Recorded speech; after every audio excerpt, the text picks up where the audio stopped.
Hey boys and girls, Mrs. Potter here. We're going to be learning about inferences this time. And our objective is that after we do all our lessons and go through the whole game board, you will be able to use details and examples from a text to explain what the text says and make inferences.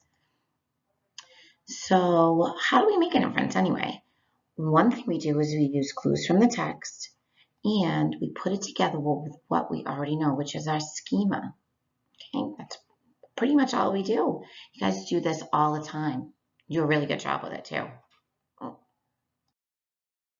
Okay, so let's take a look at this short text example. So I want you to remember that when you're thinking about inference, you have to use the clues in the text to discover what is not directly stated. That's what an inference is. Okay, so here we go. We have Anna. This is a really easy example too. Anna collected shells. And she went for a swim in cool, salty water. There's also this picture right here that makes it pretty easy to figure out where Anna is. Do you think you know where Anna is? Let's see. Using those clues, I think she is at the ocean, right? That makes sense. Okay, let's take a look at this next one. We're going to do some practice. Okay, so let's think about the clues that are in this picture. That's going to help us infer what the children are doing. So one of the things is I see that it looks like it's almost nighttime outside. They have marshmallows on a stick. That looks like that's a fire right there. And then they're all kind of sitting around and it looks like they're having fun. So I'm inferring that it's a campfire. I bet you did too. Now we're going to practice with some guided notes, okay? So you should have those out. Don't worry, I'll put that in the ed puzzle.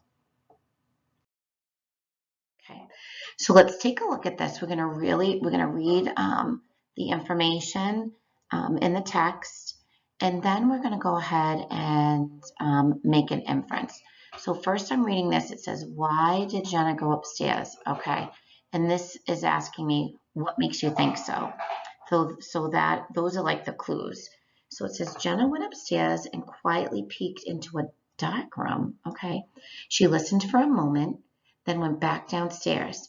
She washed the dinner dishes, okay, and then she studied for an algebra test until Mr. and Mrs. Olson got home. All of these clues are making me think she's not at her own house. Seems like there might be like a baby or a child because she just peeked into a dark room. So I think that Jenna is babysitting. Let's see.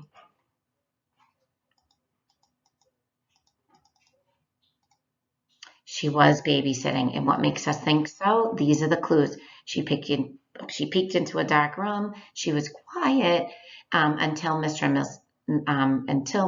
Mrs. Olson got home. Okay, let's take a look at the next one. So it says Anna and Sophie sat in their chairs staring straight ahead for nearly 2 hours. What? Okay, so they sat in chairs, stared straight ahead, 2 hours. They did not talk or even move. Wow, but they weren't bored. I'm putting all those things together, at those clues, and then I'm thinking, okay, they want to know where Anna and Sophie are. So with all those clues together, I'm thinking they're at the movie theater or the movies. Yeah. And then these are all the clues that helped me make that inference. Okay, let's take a look at the next one. This says, what game was Derek playing? Okay, so I know I'm going to be thinking about a game. It said Derek ran up the court. Okay, so there's a court. I'm open, he yelled toward the boy with the ball.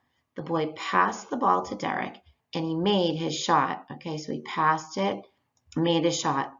The crowd cheered as 2 more points were added to the scoreboard.